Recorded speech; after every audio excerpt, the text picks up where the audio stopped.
Boker Tov, les amis, shalom à tous et à toutes. M'excuse pour le retard, mais c'est un problème technique. Bon, au Hachem, qu'on y arrive.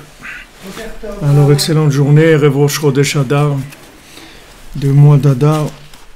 Il va y avoir beaucoup de tombées. Amalek, il va tomber grâce à la Simcha du Adar. Alors, on fait le shiur Lilou Nishmat pour l'élévation de l'âme d'une dame de Los Angeles qui est décédée hier. Qui s'appelle Patricia Elizabeth Krishi, Bat Simcha et Avraham Messika. Lelou Nishmata, que Bezrat Hashem, Rabbeinu, il s'occupe de son âme pour l'amener dans l'endroit de son repos, Bezrat Hashem. Alors on fait pour le refoua du Rav Besançon, Israël Yitzhak Ben Fortuné, et David Ben Mesoda Cohen, Laura Lia Esther Chavat Daniel, Laurence Sultana Bat Rachel.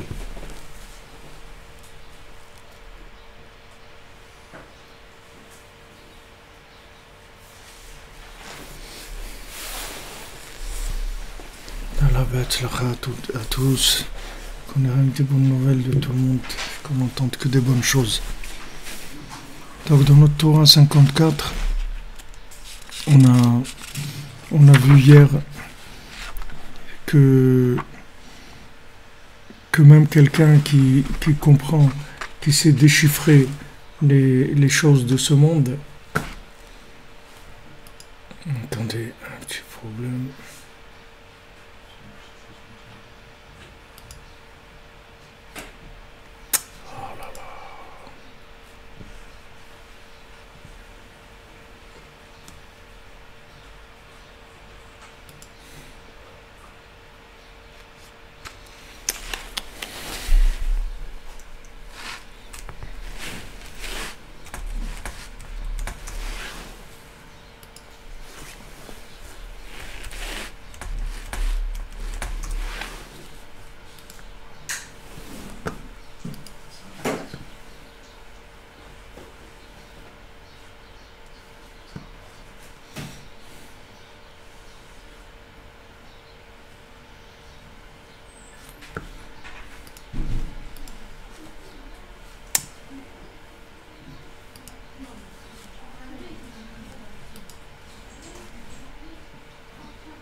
Facebook, ça marche plus maintenant. Ça a planté complètement.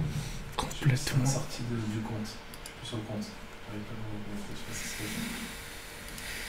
C'était un Facebook. Ah oui, je sais pas ce qui se passe. Attends, pour que ça m'a sorti du compte.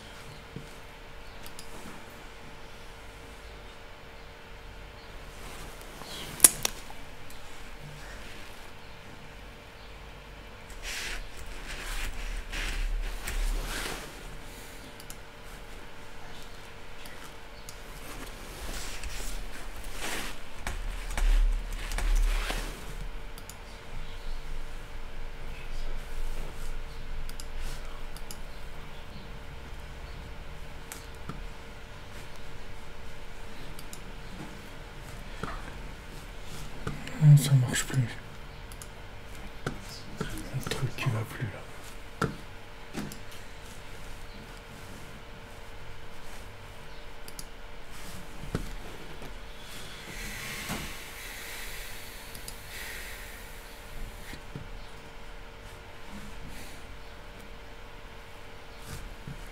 Ça marche plus. Ok, donc on va rester sur YouTube. Je suis désolé, on ne peut pas se connecter à Facebook, il y a un problème.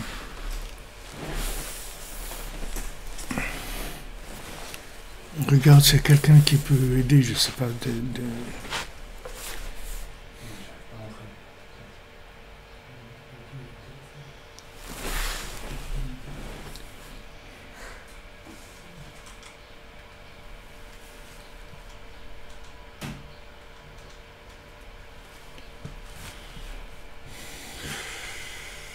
coup, ça a sauté.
Ça marche?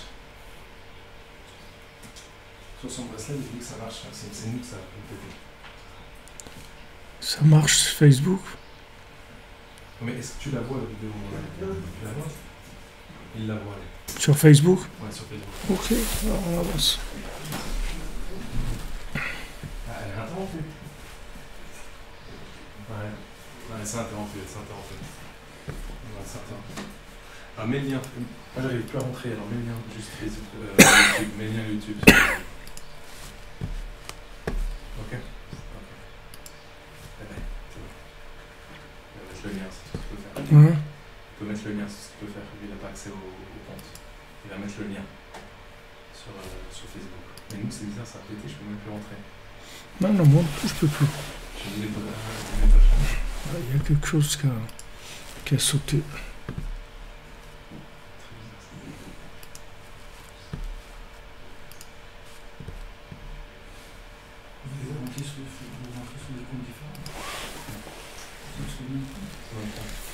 Ouais.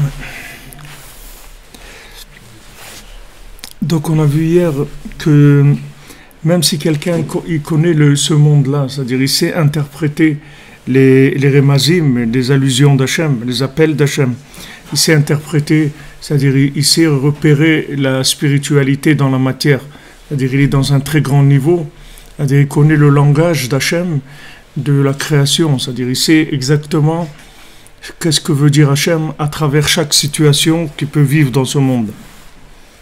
Donc si quelqu'un il arrive à ce niveau-là, il voudra faire que ça, c'est-à-dire s'occuper de ce monde, puisque maintenant il comprend les appels d'Hachem qu'il y a dans la matière. Mais Béhémet, c'est pas comme ça que ça doit être, parce que l'homme, il doit avoir de la retenue, c'est-à-dire se contenter de ce monde, de prendre le minimum de ce dont il a besoin dans ce monde. C'est-à-dire, même qui sait interpréter ce monde, il ne faut pas qu'il passe son temps à vouloir interpréter ce monde. Parce que il existe des messages beaucoup plus profonds et beaucoup plus clairs qui sont les messages de l'enseignement d'Hachem que les tzadikim ils nous ont amenés par leur miséricorde. Ils ont cherché et ils nous ont amené ces messages à nous qui sommes sont pas des chercheurs, des grands chercheurs. Eux, ils ont vraiment cherché. Abraham, il a cherché. Yitzhak, il a cherché. Yaakov, il a cherché. Yosef. Ils ont tous cherché. Ils ont trouvé la Torah dans la matière. On dirait ils ont pu trouver dans la matière tout le langage d'Hachem, de la création, etc. Mais nous, Moshe Rabbeinu, il a révélé la Torah. Donc du moment où il a révélé la Torah, c'est plus la même chose que... Il n'y a plus besoin d'être tellement d'interprétation. C'est-à-dire l'interprétation, elle est faite pour les mises à jour, mais pas sur le fondamental. Le fondamental, tu n'as pas besoin de chercher parce que c'est déjà révélé. Ce que tu as besoin, c'est du comment vivre le fondamental dans la réalité. C'est-à-dire c'est le rapport avec le temps. Donc dans le rapport avec le temps, tu as besoin d'intervention de la providence divine qui va te parler à travers toutes sortes de langages, qui soient les langages humains ou le bruit ou les odeurs ou tout ce qu'il peut y avoir comme interprétation possible. Ça, c'est uniquement pour lier la Torah avec le temps, pour que tu puisses savoir comment vivre la Torah dans le temps. Mais les fondements même de la Torah, tu n'as pas besoin de les chercher, puisqu'ils ont déjà été révélés. Donc il dit même que si quelqu'un il comprend toutes les interprétations, il y a quand même des choses qui sont plus élevées que ça. C'est d'étudier et de prier.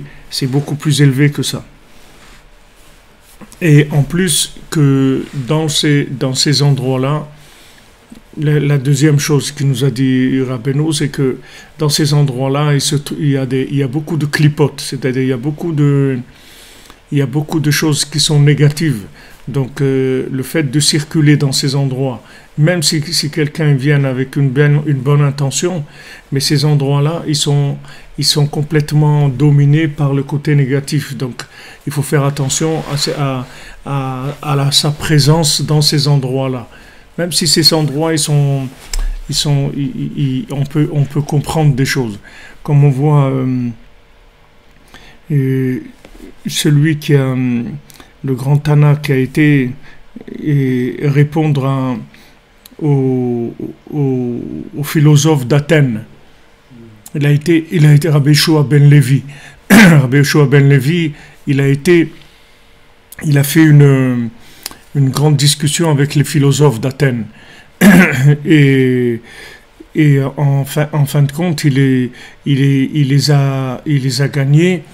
Et ils avaient fait un pari ensemble que celui qui gagnait l'autre, alors il serait condamné aux travaux forcés jusqu'à la fin de sa vie. Donc ils ont tous été dans aux travaux forcés après. Et Rabbi Yehoshua ben Levi, il est revenu en Eretz Israël. Alors quand il est revenu, il a dit, malgré que j'ai gagné, mais le fait que maintenant je suis rentré dans cet endroit-là, j'ai dû parler avec eux, rentrer dans ces philosophies pour échanger avec eux, c'est vrai que j'ai gagné, c'est-à-dire j'ai montré la vérité. Mais le fait que j'ai été dans ces endroits-là, je ne suis pas sorti indemne. Ça m'a fait quelque chose. Donc même si quelqu'un il rentre dans le monde de la Klippa, il rentre là où la Klippa est présente, c'est-à-dire que c'est son domaine, il va rester avec quelque chose, parce que en fin de compte, un homme il est bâti avec des midot, avec des mesures, avec un corps, avec de l'imaginaire. Donc il a 5 sens. Ces 5 sens-là, il capte des choses, même si la personne elle n'est pas consciente. Mais ils captent des choses. Il y a des gens qui veulent éduquer leurs enfants dans la sainteté, et les protéger des choses pas bien, etc. Alors, mais ils disent, pour l'instant, ils sont petits, c'est pas grave, parce qu'ils sont petits, ils se rendent pas compte. Quand ils sont plus grands, alors on fera attention, il n'y aura plus de télévision à la maison, ni rien. Mais comme ils sont petits, là, ils se rendent pas compte. C'est une erreur monumentale, parce que il n'y a pas de ils sont petits. Un enfant, dès qu'il naît, même avant de naître, il capte. Il n'y a pas il est petit. C'est pas parce qu'il a un corps qui est petit qu'il capte pas. Au contraire, il capte encore plus qu'un adulte. Parce qu'il a pas des protections au niveau du cerveau. Un adulte, il a des protections dans son cerveau, qu'il a mis en place certaines barrières. Mais un enfant, il n'a pas ça. Donc un enfant, il peut capter des choses énormes par rapport à un adulte. Donc si on veut protéger un enfant, il faut le protéger depuis la conception déjà, il faut commencer à le protéger. C'est pas d'attendre qu'il ait 3 ans ou 5 ans ou 8 ans. Dès que l'enfant il est en contact avec ce monde, il capte des choses. Donc il dit que à part maintenant c'est cette personne-là qui arrive à comprendre les choses de ce monde-là, c'est déjà quelqu'un qui est dans un grand niveau.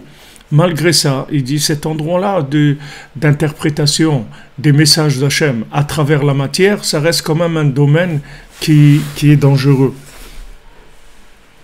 Alors maintenant, il dit d'utiliser donc ce monde avec uniquement ce dont on a besoin, parce que quand on utilise ce qu'on a besoin, alors il y a une protection, on est protégé par Hachem, et le reste, il faut faire attention de pas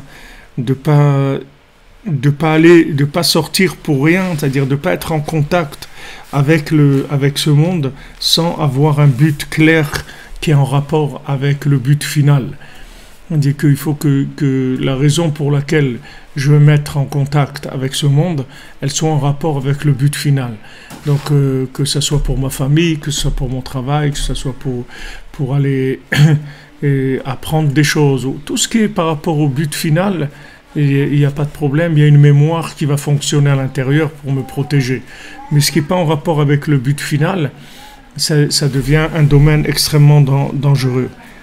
Et donc il y a un travail plus élevé qui est la prière.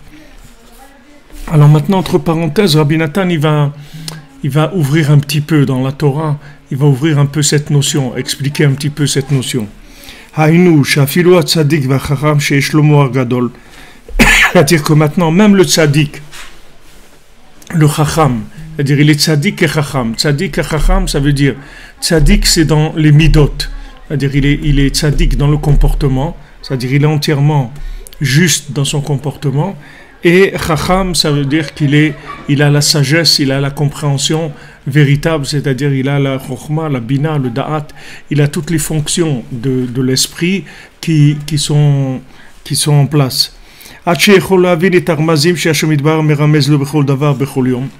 Jusqu'à ce que le tzaddik lui peut comprendre toutes les allusions que Akadosh Baruch Hu lui envoie dans chaque chose et chaque jour, c'est-à-dire qu'il a une notion d'endroit et de temps, de lieu et de temps, c'est-à-dire dans toute chose, il comprend le message d'Hachem, il n'a pas un problème avec ça.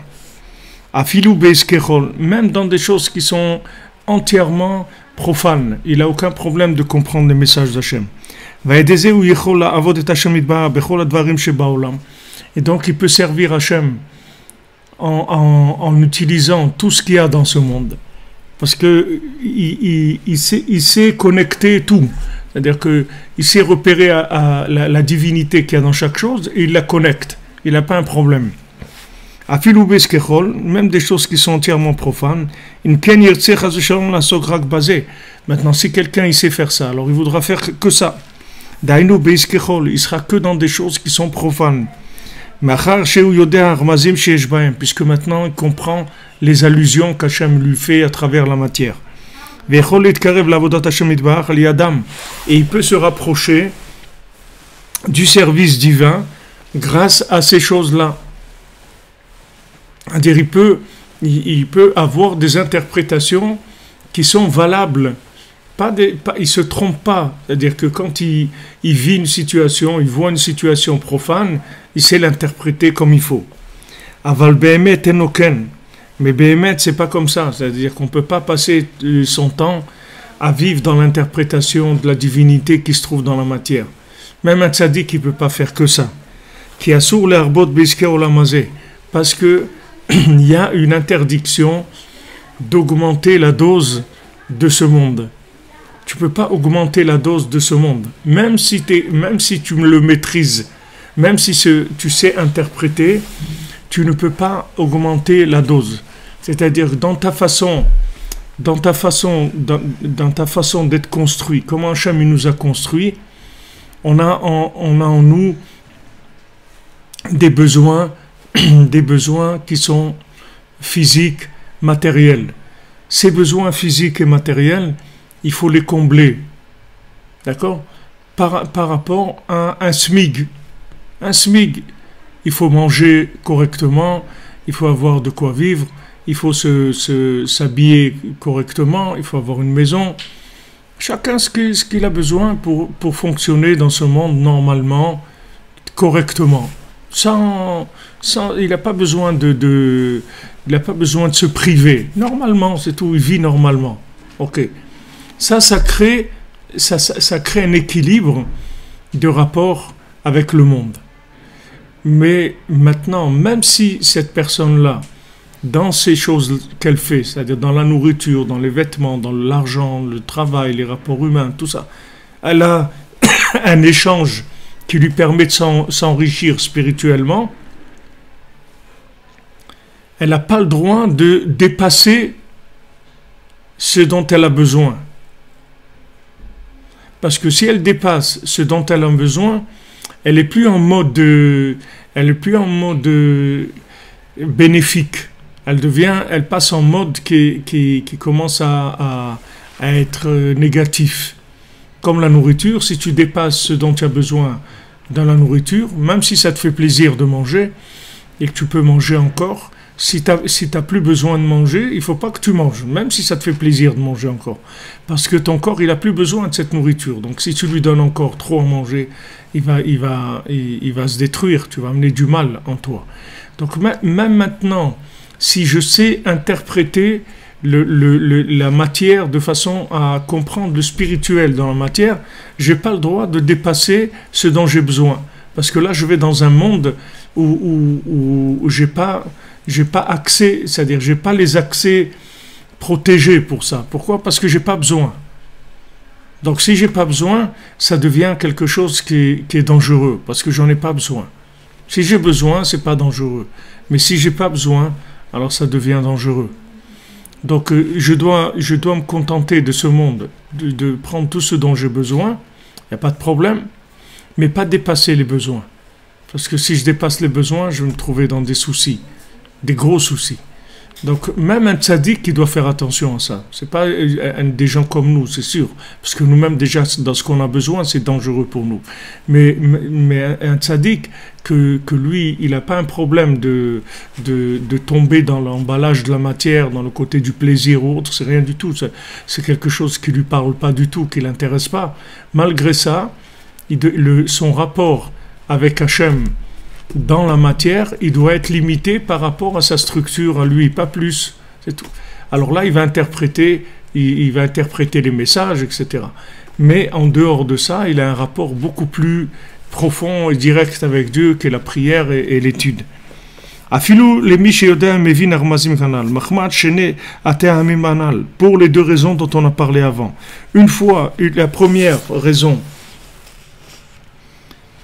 parce que la avoda, dans le travail, dans les occupations de ce monde, humakom mesukan meod meod, c'est un endroit extrêmement dangereux. Rabbi Nathan y rajoute par rapport à ce que Rabbeinu dit. Rabbeinu dit mesukan, c'est dangereux. Rabbi Nathan il dit mesukan meod meod, c'est extrêmement dangereux. C'est extrêmement dangereux. C'est-à-dire la personne, elle descend dans vraiment l'arène des fauves pour aller tirer des choses dont elle a besoin. Elle a besoin, Hachem il l'a mis là parce qu'il a besoin de faire ça. Mais il faut faire attention. ce sont des endroits qui sont extrêmement dangereux. Donc, quand j'y vais parce que j'ai besoin, etc., alors il y a une protection divine parce que j'en ai besoin. Mais si maintenant j'ai pas besoin, il y a pas... Quand quelqu'un il n'est pas en service, il n'a pas la protection. Il est en service, il a la protection. Il n'est pas en service, il peut pas se permettre de faire ce qu'il fait quand il travaille. Et aussi parce qu'il y a une autre sainteté et un autre service qui est plus élevé que ça, c'est-à-dire la sainteté de la Torah et des mitzvot. C'est-à-dire de quelqu'un qui va faire Torah, Tfila, mitzvot, va faire des choses, ça c'est beaucoup plus élevé que Iske Olam Hazeh. C'est quelque chose qui est déjà entièrement dans le bien. C'est plus des endroits où il y a des tris à faire. C'est déjà, on est entièrement dans le bien. Quand quelqu'un il fait une mitzvah, il est plus dans quelque chose qui est... Il est plus dans ce qu'on appelle klipat noga, c'est-à-dire il est plus dans des choses qui sont mélangées. Il est dans le bien. Donc si on a une possibilité d'être en rapport avec le bien, c'est sûr qu'il vaut mieux être en rapport avec le bien qu'en rapport avec des choses où il faut faire des tris et qui sont des endroits dangereux. Même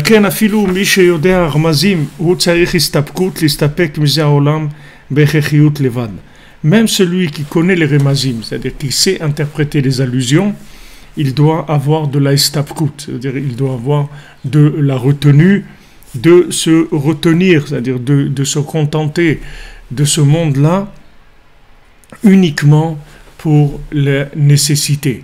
C'est-à-dire il n'aura de rapport avec ce monde que dans le nécessaire. Maintenant, si c'est une mitzvah, pas de problème, il peut y aller. Mais si maintenant c'est quelque chose qui est de la consommation pure, mais qui est nécessaire, comme le travail ou la nourriture, les vêtements, tout ce qu'il peut y avoir comme rapport avec ce monde, il n'y a pas de problème. Il doit y aller. C'est pas unique, il doit y aller, il doit faire ce qu'il y a à faire. Et avec ce qu'on a dit, avec la mémoire générale qu'il a attiré à lui quand il s'est levé tôt et il s'est connecté à Hachem dans la conscience de l'autre monde. Donc après, il descend avec ça dans la mémoire particulière dans les situations de la journée et il va pouvoir gérer ces situations sans prendre trop de claques, sans laisser trop de plumes là-bas.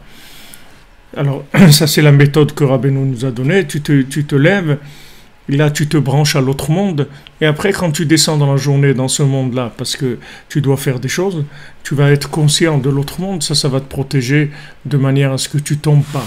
Comme celui qui est allé à Saint-Pétersbourg, que Rabbeinu ne voulait pas qu'il aille, il a été à Saint-Pétersbourg pour du business. À l'époque, Saint-Pétersbourg, il n'y avait pas un seul juif là-bas, il n'y avait rien, il n'y avait personne. Donc celui qui allait là-bas, il était pratiquement sûr de se faire ramasser, de tomber. Donc Rabbeinu ne voulait pas qu'il aille, mais lui, il a été quand même. Et quand il était là-bas, comme il a senti que le Rebbe, il n'était pas, comme on dit, tellement chaud pour ça, donc il avait très très peur de tomber. Alors quand il est revenu, Rabbeinu il a dit sur lui que la peur qu'il avait de tomber, c'est ça qui l'a tenu là-bas, sinon il n'aurait pas tenu. Mais il avait tellement peur de tomber que cette crainte-là, parce qu'il savait qu'il était en milieu hostile, donc il faisait très attention. Comme il disait Rav Gershon Avashalom, il dit les gens qui se font attraper par la police, c'est des gens qui savent pas qu'ils vont se faire attraper. Mais les gens qui ont peur de se faire attraper, ils ne se font jamais attraper. C'est des gens qui n'ont pas peur. Donc ils font des bêtises, ils utilisent leur téléphone ou des trucs, ou ils font des choses qui les mettent en danger. Mais si quelqu'un, il est conscient qu'il peut se faire attraper, jamais il va se faire attraper. Que cette crainte-là de tomber, c'est quelque chose qui tient la personne, parce qu'elle sait qu'elle est dans un endroit hostile, donc elle fait attention à ses actions, elle fait attention à... Comme Rabbeinu il dit dans Chaim Moran que quand il est arrivé à Ouman, et au début du mois de Iyar, Rabbeinu est arrivé à Ouman, et pour vivre les derniers mois de sa vie là-bas, puisque Rabbeinu l'a vécu que quelques mois au Ouman. Et quand il était là-bas, il a dit à ses élèves, ici, on est à la fin du judaïsme. Sachez que cet endroit de Ouman, c'est la fin du judaïsme. Il dit chaque chose, il y a une fin. Et ici, c'est la fin du judaïsme, c'est-à-dire c'est la fin de la sainteté. Donc il faut faire attention. Il faut faire attention. Il a dit surtout à la nourriture, faire attention à la cache-route et tout, parce que c'est dangereux. C'est des endroits qui sont très très bas. Donc c'est là où il y a le plus d'emprise des forces négatives. Donc il faut faire attention. Alors, Rabbeinu il a dit ça. Voilà, maintenant on est au bout de la sainteté, à la fin de la sainteté. De la même manière qu'il y a la fin de la sainteté vers le haut, c'est-à-dire quand on passe de la sainteté qui est dans le monde matériel et il y a la sainteté qui est dans les mondes supérieurs. Alors il y a un endroit qui correspond qui est entre les deux, c'est-à-dire c'est pas ce monde et c'est pas l'autre complètement, c'est un endroit qui est ambivalent. Dans le bas aussi il existe l'ambivalent, il existe la fin de la possibilité d'être repêché, parce que qu'est-ce que c'est que la fin de la Gdusha? Ça veut dire que quelqu'un peut rentrer dans un endroit où il y a plus de lumière pour s'éclairer, donc il peut plus sortir. C'est pas qu'il n'y a pas de porte de sortie, c'est qu'il ne peut plus la voir, parce qu'il n'y a plus de lumière du tout là-bas. Alors Rabbeinu, il a dit que dans cet endroit-là, on arrive au bout de la lumière. C'est-à-dire il n'y a plus de lumière, il n'y a plus de sainteté, il faut faire extrêmement attention. Et c'est pour ça que Rabbeinu il a voulu être là-bas, précisément d'après lui ce qu'il sait par rapport à nos âmes, comment nos âmes elles ont besoin d'arriver dans ces endroits-là pour être repêchées. Alors maintenant le principe, Rabbeinu il explique le principe de la retenue, le principe de se contenter du besoin, de ne pas dépasser le besoin. Ça c'est dans le verset qu'il a dit au début, Rabbeinu, Oteor Kasalma, ça veut dire que il étend la lumière comme une Kasalma, c'est comme une tenture, comme un vêtement. Il prend la lumière et il en fait comme un vêtement. Hainu prinat or malé, c'est-à-dire que ça, c'est la lumière complète. La lumière complète, qu'est-ce que ça veut dire la lumière entière, la lumière complète?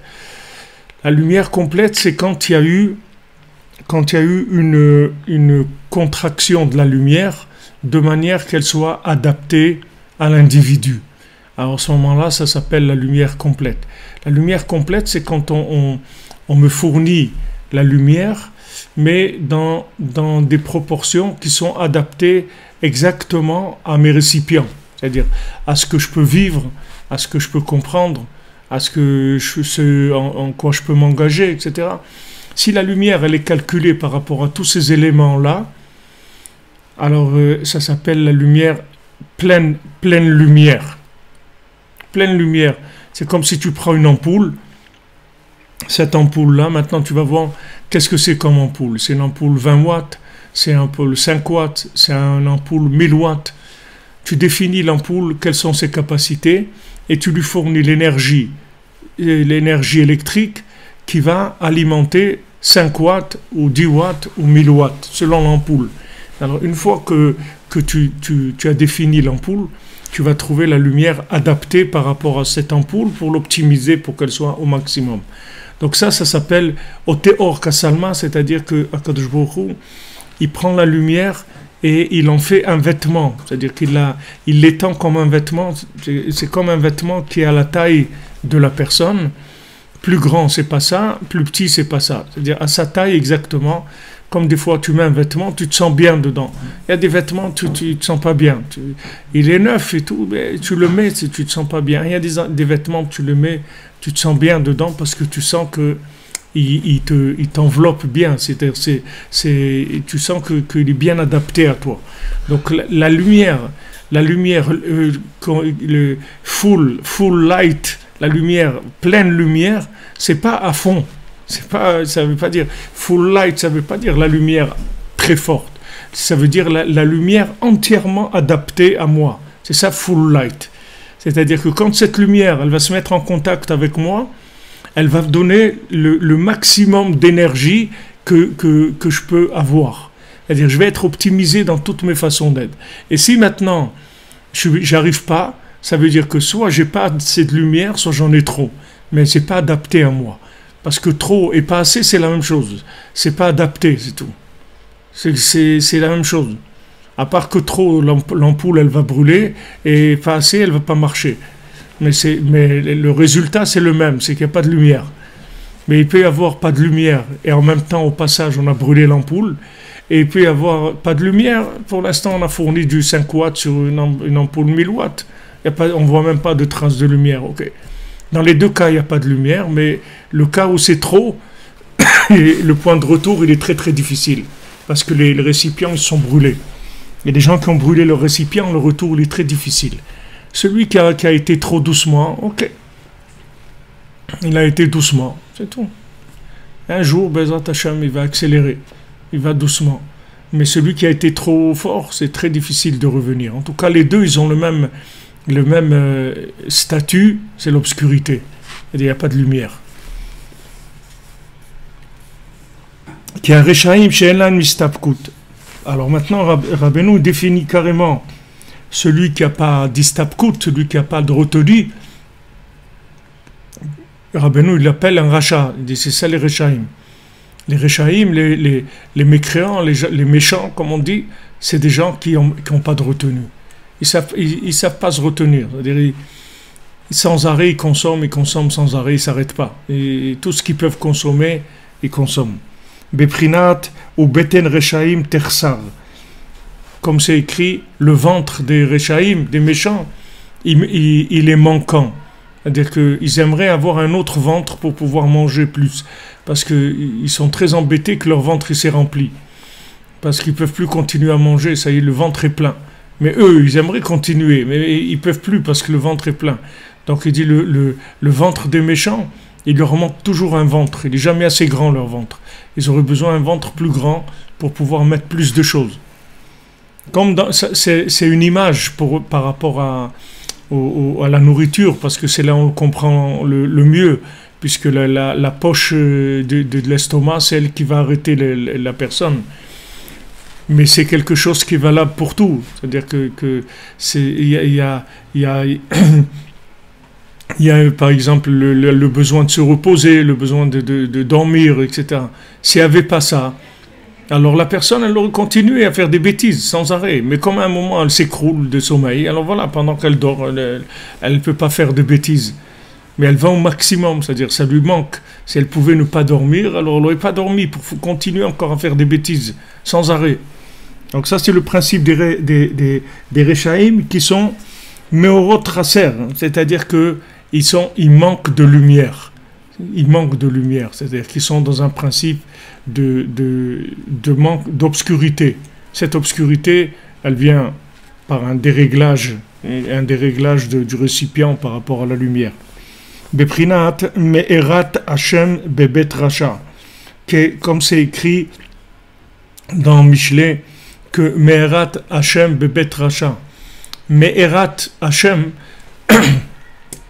le mot me'erat, dedans il y a le mot or dedans, mais me'erat, ça veut dire la malédiction, c'est-à-dire la malédiction d'Hachem dans la maison du méchant, du mécréant. Ça veut dire que cette lumière-là que le mécréant il va chercher, en fait, ça devient de la malédiction chez lui. Comme on voit ça à propos de Bilam. Quand Bilam il est venu pour maudire le Ham Israël, qu'est-ce que c'était la malédiction? C'était la transformation de la lumière sous une forme de malédiction. Hachem, il dit, d'en haut, il sort ni le bien ni le mal. D'en haut, il vient une lumière qui est à interpréter. Si elle est bien interprétée, c'est de la bénédiction. Si elle est mal interprétée, c'est de la malédiction. Mais la lumière, à la base, c'est la même. C'est-à-dire la lumière que qu'un rachat, qu'un mécréant il cherche, ou la lumière qu'un tzaddik il cherche, c'est la même lumière. C'est pas, il ne cherche pas des choses différentes. Seulement, il y en a un qui la cherche avec une méthode de plaisir et de consommation, et l'autre qui la cherche avec une méthode de contact avec Hachem et de service divin. Donc, Me'erat, quand on dit Me'erat Hachem bebet Racha, ça veut dire dans la maison du rachat, dans la maison du mécréant, il y a la malédiction d'Hachem. Aval batzadikim she'eshlam istapkut. Mais les tzadikim, que eux, ils ont de la retenue. Beprinat tzadik ochel lisboa nafsho. Qui écrit que le tzadik, il ne mange que pour rassasier son âme. C'est-à-dire qu'un tzadik, il ne tient pas compte du tout du côté matériel de la nourriture, il tient compte uniquement du côté spirituel de la nourriture. C'est-à-dire qu'il ne va prendre dans la nourriture que le spirituel dont il a besoin. Maintenant, peu importe si dans la quantité matérielle il lui manque un peu, qu'il n'a pas mangé à sa faim, mais si maintenant il a comblé son besoin spirituel avec cette nourriture, il va s'arrêter. Il ne va pas aller plus loin. Comme on voit le tam, il mangeait du pain et de l'eau. Il n'avait pas d'autre chose. Sa nourriture, c'était le pain et la boisson, c'était de l'eau, c'est tout. Maintenant, quand il avait besoin de goûter, au lieu du pain, il voulait goûter de la viande ou du poisson, alors son pain, il avait le goût du poisson, de la viande, c'était la manne, comme la manne, ça avait le goût dont il avait besoin. Mais lui, il avait un régime minimum, il allait pas, dans la matière, il n'allait pas chercher plus loin que ça. Ça lui suffisait comme enveloppe pour avoir tout ce dont il avait besoin. Pas besoin d'aller plus loin que ça. Même dans les médicaments, même dans les soins, c'est la même chose. Rabbeinu dit, quelqu'un qui est à ce niveau-là de la parole d'Hachem, avec du pain et de l'eau, il peut guérir de toutes les maladies. Il n'a pas besoin d'autre chose. Parce que dans le pain et l'eau, c'est la base, c'est le basique. Le basique, comme on dit, les besoins de première nécessité. Alors, ce basique-là de la nourriture, en fait, il y a tout dedans. Seulement, la personne, elle n'arrive pas à connecter le basique, alors elle a besoin qu'il y ait plus d'emballage. Mais en fin de compte, la seule chose qui nourrit, c'est le pain, et la seule chose qui calme la soif, c'est l'eau. Vraiment. C'est-à-dire, si quelqu'un il a soif, c'est que l'eau qui va lui enlever la soif. Alors, si quelqu'un il veut boire, alors là, il a du coca, du whisky, tout ce qu'il veut, s'il veut boire. Mais s'il veut calmer sa soif, c'est que l'eau qui calme la soif. Et la nourriture, c'est le pain, c'est tout. Tu veux faire Birkat Hamazon, il faut que tu manges du pain. Tu ne manges pas du pain, tu ne peux pas faire Birkat Hamazon. Le pain, c'est ça qui nourrit. Le pain, il nourrit, il rassasie le cœur humain. Quand tu manges du pain, ça rassasie ton cœur. C'est-à-dire que ça t'amène une plénitude spirituelle, ça te remplit spirituellement, pas que matériellement. Alors le tzaddik, lui, il ne mange que pour son âme, c'est tout. Il ne mange pas du tout pour son corps, il mange que pour l'âme. Etzlam ou ormalé, parce que chez le tzaddik, la lumière, elle est pleine. Qu'est-ce que ça veut dire la lumière? Elle est pleine, c'est-à-dire qu'il est full light, full lumière, plein feu, comme on dit. Il est plein feu, c'est-à-dire que lui, il sait exactement prendre la lumière dont il a besoin pour être au maximum de ses capacités. Beprinat vayar Elokim et or kitov. Comme il est dit, Hachem, il a vu que la lumière était bien. En tov et la tzaddik. Quand on dit tov, c'est que le tzaddik chez Nehemar, imru tzaddik kitov. Comme il est écrit, dites le tzaddik, c'est-à-dire appelez le tzaddik kitov, que le tzaddik il est tov. C'est la définition du tzaddik. Le tzaddik il s'appelle tov. Donc pourquoi il s'appelle tov? Parce qu'il prend rien qu'il n'est pas capable d'optimiser.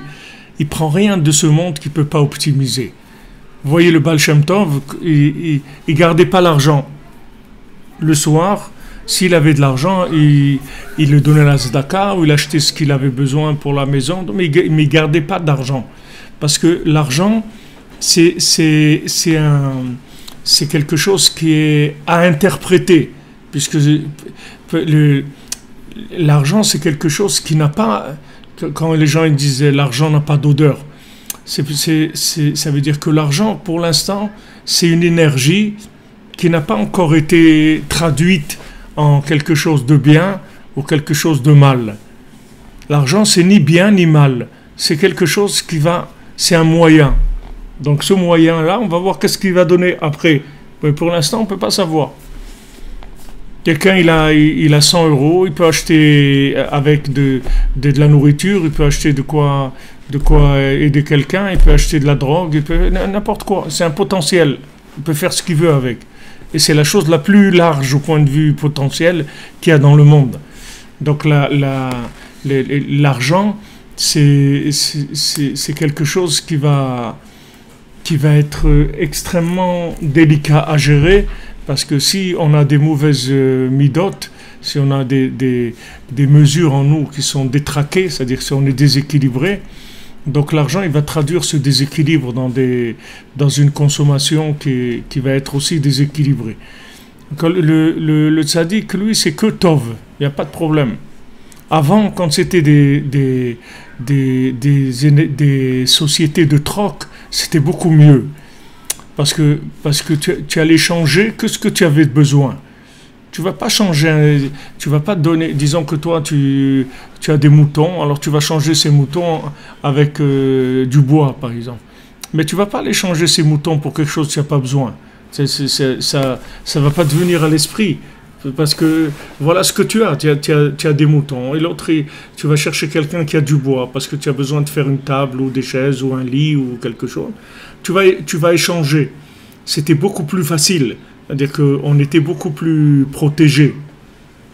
C'est vrai que ce n'était pas des grands moyens, mais ces moyens-là, ils étaient contractés sur le besoin automatiquement. C'est-à-dire que la personne, elle avait à son esprit que le besoin. Elle allait sur le marché de troc, elle échangeait pour des vêtements, pour de la nourriture, pour tout ce qu'elle avait besoin qu'elle ne fabriquait pas. C'est-à-dire elle amenait ce qu'elle fabriquait, elle échangeait avec les autres. Mais le fait qu'il y ait l'argent c'est un pouvoir, c'est un très grand pouvoir de Klippa. C'est-à-dire c'est le plus grand pouvoir de la Klippa, c'est l'argent. Il n'y a pas plus que ça. C'est le plus grand pouvoir qui est. C'est-à-dire Haman, il cherchait à ramasser de l'argent, c'est tout. L'argent, avoir beaucoup d'argent, avoir toujours beaucoup d'argent. Toujours beaucoup d'argent, parce que beaucoup d'argent, ça veut dire beaucoup de pouvoir. Puisque ça peut se traduire en telle chose, en telle chose, en telle chose, telle chose.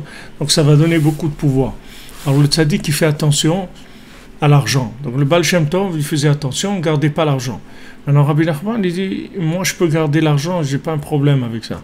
Parce que Rabbi Nachman, il pouvait gérer l'argent comme quelque chose qui n'existe pas du tout.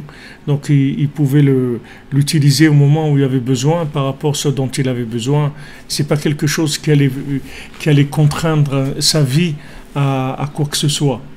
C'était quelque chose qui était, pour lui, c'était quelque chose qui était comme n'importe quoi. Tu vas pas dire l'air, il y a trop d'air, l'air est gratuit, je vais respirer beaucoup. Tu vas pas commencer à te gonfler avec de l'air et t'envoler, ça va pas t'arriver. Parce que ta machine, elle est réglée pour ça. Tu veux pas prendre de l'air plus que ce que tu peux prendre et tout. Hachem, il a réglé les poumons, que ça fonctionne comme ça. S'il n'avait pas fait ça, on aurait été tous des baudruches en train de nous envoler jusqu'à qu'on explose. Hachem, il a fait qu'on prend ce qu'on a besoin, c'est un réflexe qu'on a à l'intérieur. Si on avait ça pour la nourriture, pour les yeux, pour les oreilles, pour la bouche, pour tout, on serait des tzadikim, on n'aurait pas de problème. Le problème, c'est que ces sens-là, ils ne sont pas réglés au départ. Il n'y a pas de réglage d'usine. S'il y avait un réglage d'usine, dans la nourriture, l'estomac, il s'arrête, mais quand même, il peut aller loin avant de s'arrêter. C'est-à-dire qu'il peut s'élargir aussi. Les gens, ils mangent beaucoup et beaucoup. Bon, ça se limite. Il ne peut pas aller à l'infini, mais quand même, il peut dépasser. Il n'y a pas de réglage d'usine. S'il y avait un réglage d'usine, ça aurait été extraordinaire. Mais la respiration, il y a un réglage d'usine. Tu peux pas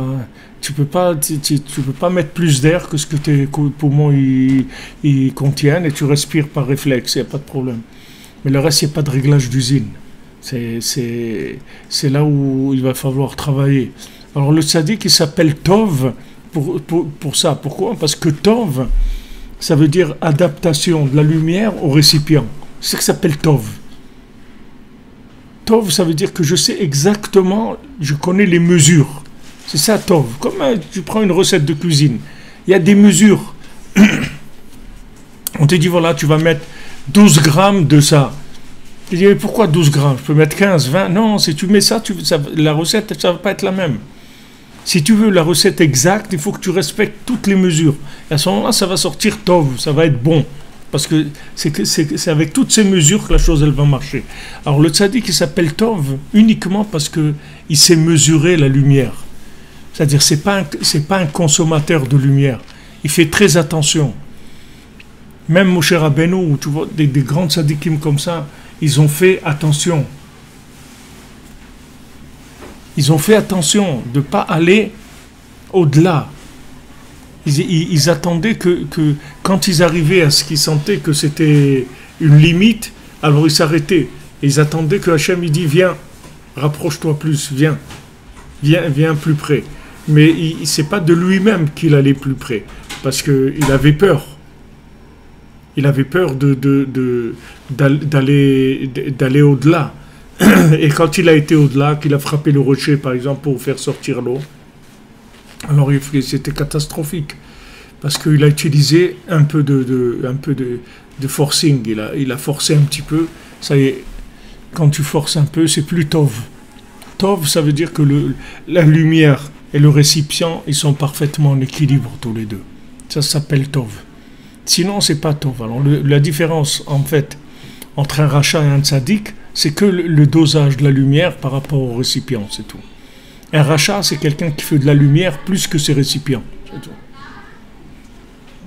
Et un tzaddik, c'est quelqu'un qui sera pudique par rapport à la lumière. Il ne prendra dans la lumière que ce qui peut transformer en énergie positive. Sinon, il ne prend pas. Il préfère ne pas prendre. Il y a Filoumizé Stapkout Goufa, c'est-à-dire la friche Melo Tzedaka. Alors Rabbi nous dit maintenant, même de cette chose-là, qui est une istapkout, c'est-à-dire que la personne s'est contentée, elle s'est retenue, de ça, il faut donner en plus. Tu ne peux pas tout garder. Il faut que tu donnes aussi. Tu peux garder. Même si tu as pris juste ce que tu avais besoin, il faut que tu enlèves un petit peu, que tu donnes. Alors ça, Bezrat Hashem, on continuera demain ce passage-là. Voilà, Be'atzlacha, bonne journée les amis, je m'excuse pour le retard aujourd'hui.